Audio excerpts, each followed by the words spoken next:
Nas vésperas da tomada de posse do senhor Daniel Chapo, me enviaram este vídeo aqui.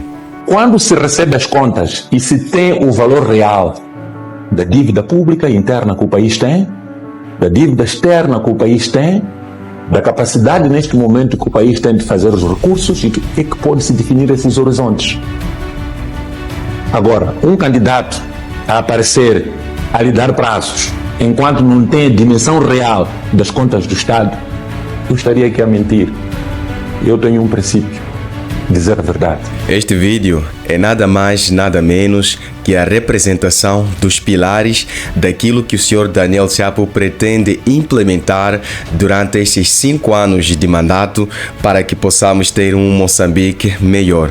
Não estou aqui para poder fazer uma análise crítica desses pilares, mas para dar uma oportunidade a todos vocês que veem esse vídeo para deixarem ficar as vossas opiniões. Então eu convido vocês a verem comigo este vídeo, estes pilares, sim, este plano do senhor Daniel Chapo, para que depois de vermos o vídeo vocês possam colocar aqui nos comentários qual é a vossa opinião, qual é a vossa visão sobre esses planos. Será que são viáveis para que tenhamos um Moçambique melhor? Tudo isso a gente conversa depois de vermos esse vídeo. Então convido-vos a assistirmos juntos o vídeo do senhor Daniel Chapo.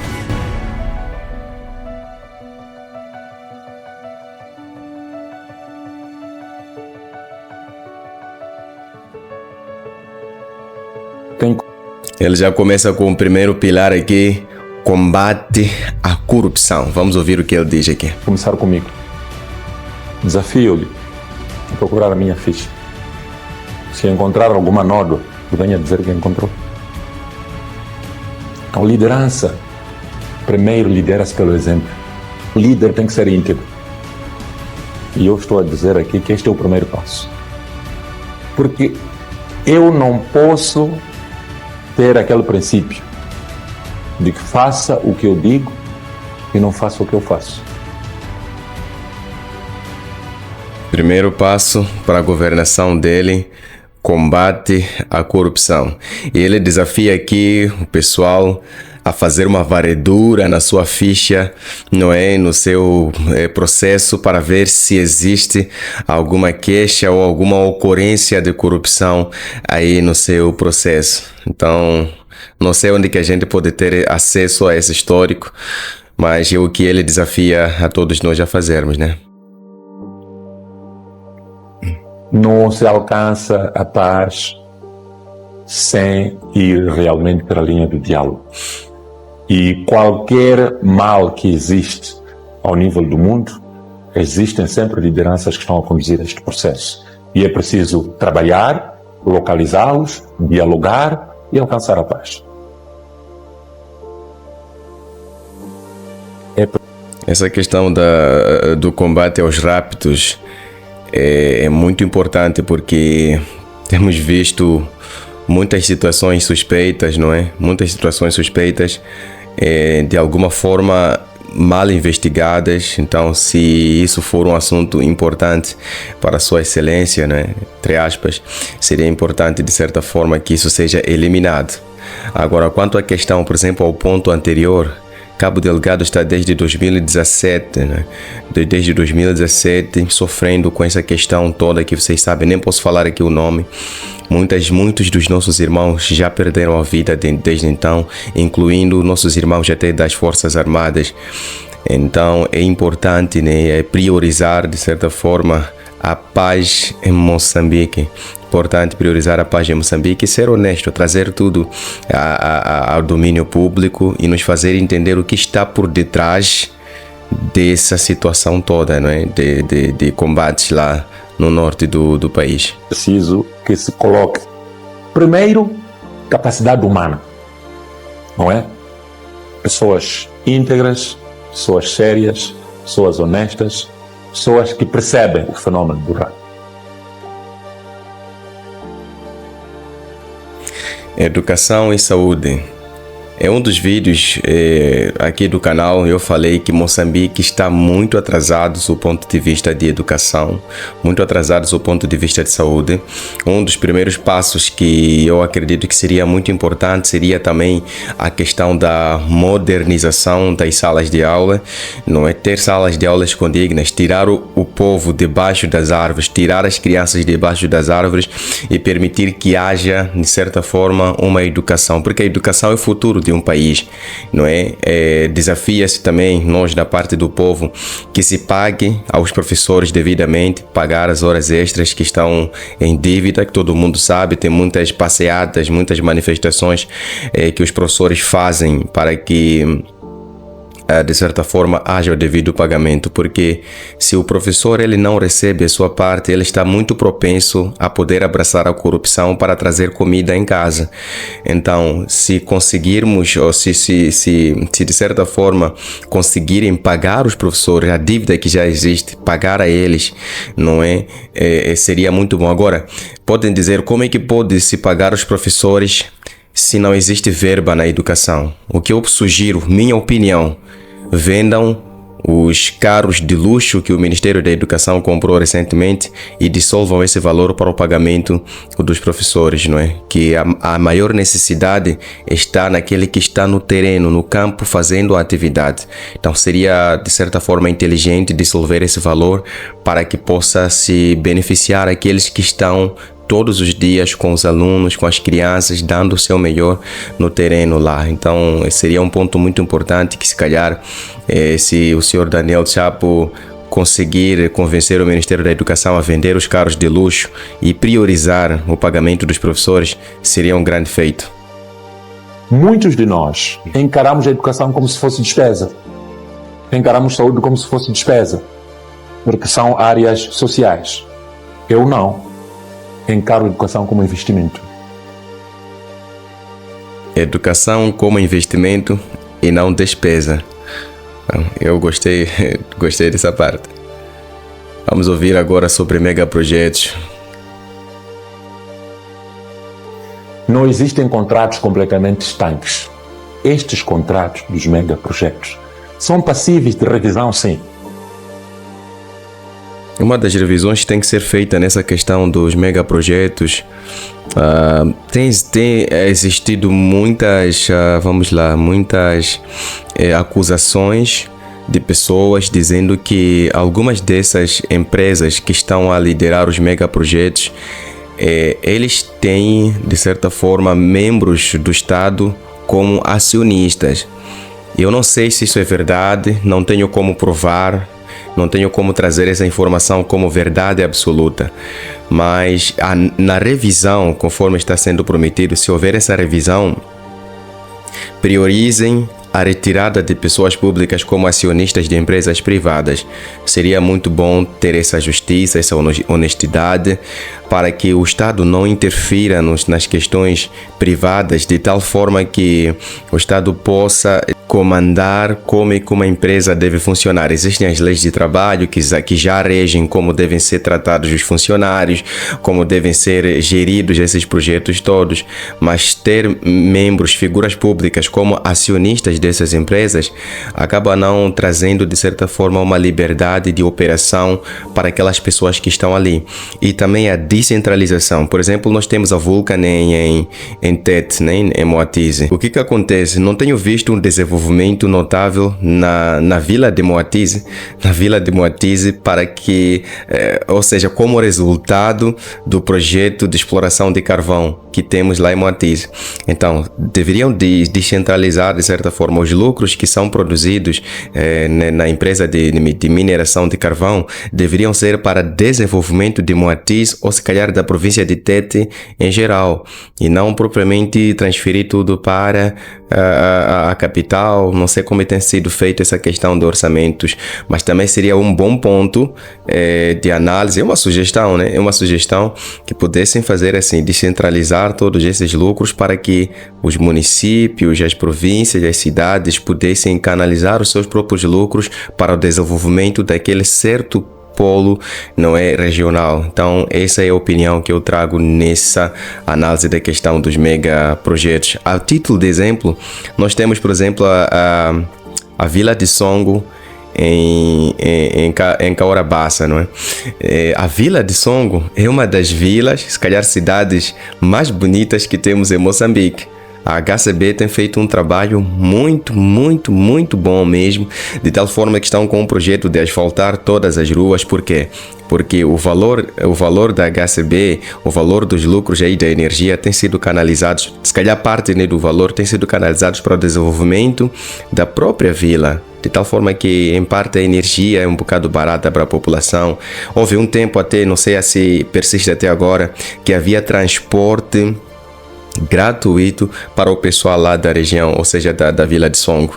Então não sei se até agora ainda prevalece essas regalias, mas seria muito bom considerar também a aplicação do valor para o desenvolvimento da região, como tem sido feito, por exemplo, na Vila de Songo. Estamos a falar de números. Quando se recebe as contas e se tem o valor real da dívida pública interna que o país tem, da dívida externa que o país tem, da capacidade neste momento que o país tem de fazer os recursos, e é que pode-se definir esses horizontes. Agora, um candidato a aparecer a lhe dar prazos, enquanto não tem a dimensão real das contas do Estado, eu estaria aqui a mentir. Eu tenho um princípio: dizer a verdade. Bom, é isso aí, queridos irmãos. Esse aqui é o foco da governação aqui do senhor Daniel Chapo. E eu digo para vocês o seguinte: as palavras, os pilares ali que foram apresentados, tal, coisas super bonitas, muito bem faladas. Finalmente vamos ter, se calhar, se concretizar a tomada de posse dele, depois de uns 5, acho que 10 anos, teremos um presidente que sabe falar bem, que sabe se comunicar, diferente dos últimos, do candidato anterior, ou seja, do presidente anterior. Agora, uma coisa que eu trago aqui para vocês é que, apesar das palavras bem colocadas, as pessoas esperam aplicação real, as pessoas esperam praticidade, as pessoas esperam prática, que isso seja colocado na prática. A gente sabe que o Moçambique está sob dúvida se de fato vai tomar posse ou não, se vai ser ele, se vai ser o candidato Venâncio Mondlane, diante desse contexto todo das manifestações. Eu queria, de certa forma, dizer que Moçambique precisa de mudança. Enviaram-me esse vídeo e eu achei muito bom compartilhar com vocês para poder colher as vossas opiniões. E a partir de agora vou passar a fazer algumas perguntas para que vocês possam me responder aqui nos comentários, dar também a vossa opinião, porque esse é um canal de opinião e não um canal propriamente para apoiar um certo candidato. Primeira pergunta: o que vocês acharam desses pilares? Combate à corrupção, combate à questão lá de Cabo Delgado, que não posso falar o nome, educação e saúde, megaprojetos, contas públicas. Esses acho que são 5 pilares. O que vocês acharam da estruturação desses pilares? Será que é a prioridade do país nesse momento? Essa é a primeira pergunta. A segunda pergunta: vocês acham que isso vai ser colocado em prática? O que vocês pensam sobre isso? Será que há capacidade de ser colocado em prática e diminuir a questão, por exemplo, que o país já sofre há bastante tempo? Ok? Vamos lá, vamos agora para a terceira pergunta. Como é que, por exemplo, pode-se resolver a questão da educação? Eu dei a opinião aí de se vender os carros aí de luxo que foram comprados para o Ministério da Educação e aplicar esse valor para o pagamento, primeiro o pagamento dos que estão lá no terreno a trabalhar. O que vocês acharam dessa opinião? Será que é viável? Não é? Será que é viável? Então vamos aqui analisar juntos. O que vocês esperam de Moçambique do dia 15 para diante? qual é o futuro do país? Qual é a opinião que vocês têm? Agora foram anunciadas outras manifestações que vão partir, acho que do dia 13, se não estou errado. O que vocês esperam de Moçambique nos dias que se seguem? O que vai ser da nossa pátria?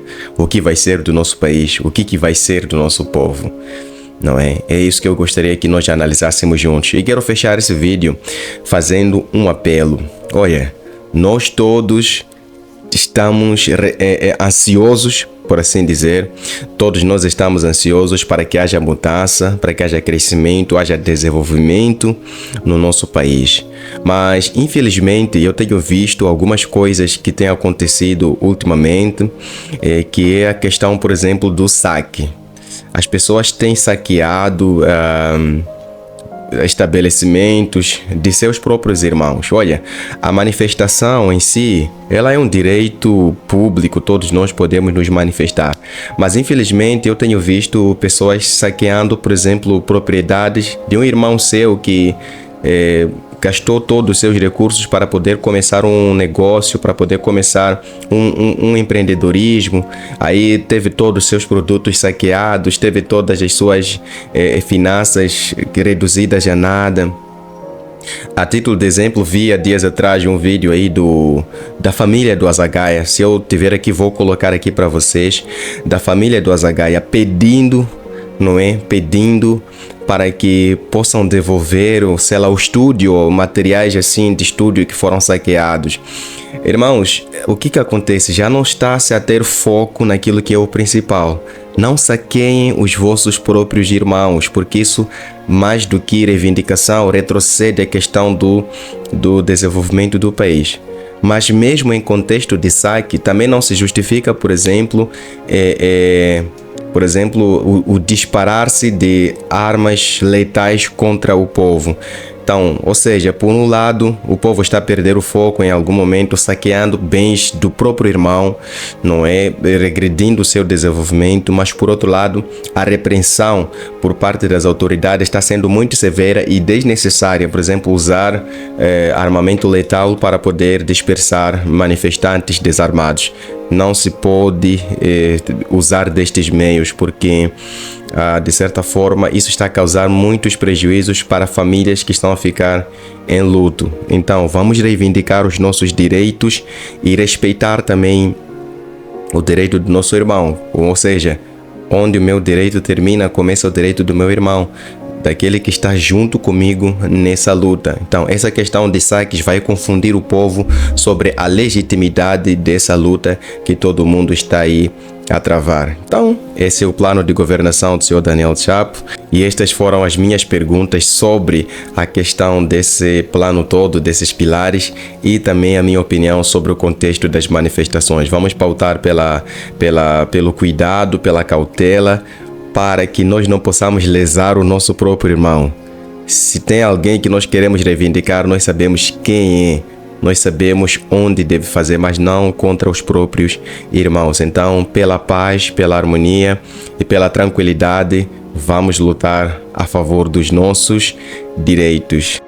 Dentro do contexto do plano de governação do senhor Daniel Chapo, uma coisa que eu queria trazer aqui como acréscimo, eu queria pedir que fosse colocado também nesse plano, nesse projeto de governação, a responsabilização daqueles que dispararam contra o povo, a responsabilização daqueles que tiraram vidas dos seus irmãos, porque os direitos humanos foram violados, os direitos humanos não foram respeitados dentro desse contexto de manifestação. Olha, se do lado dos manifestantes houve alguém que infringiu a lei, deve ser responsabilizado. Mas se do lado das autoridades também não houve respeito, de certa forma, aos direitos humanos, então esses também devem ser responsabilizados. Muitos manifestantes foram presos, alguns foram mortos, tendo como ideia de que eles já foram ou estão sendo responsabilizados. Mas aqueles que violaram os direitos humanos, aqueles que sucumbiram diante dessas manifestações nas mãos das autoridades, eles devem ser, de certa forma, consolados com a responsabilização daqueles que dispararam armas letais contra eles. Então, queria só pedir que isso também seja incluso no plano de governação desses 5 anos. Esse então foi o vídeo de hoje. Espero que você tenha gostado. Espero ansiosamente ler o seu comentário aqui para que possamos ver como é que está a caminhar este processo todo. Esse vídeo não é um apoio ao candidato Daniel Chapo, mas no caso de fato ele tomar aí a posse, é necessário nós cobrarmos essas coisas que ele diz que vai fazer. E isso começa agora. Vamos conhecer qual é o plano dele. Mas caso isso não aconteça, o candidato que for a tomar posse, seja ele quem for, temos que ter também a força de cobrar melhores condições de vida para todos os moçambicanos. Ou seja lá quem for que vai tomar posse, Moçambique precisa de mudança. E nós estamos orando a Deus para que isso venha a acontecer. Então, muito obrigado por ter estado conosco até aqui. Nos vemos no próximo vídeo, se Deus quiser. Até lá. Tchau, tchau.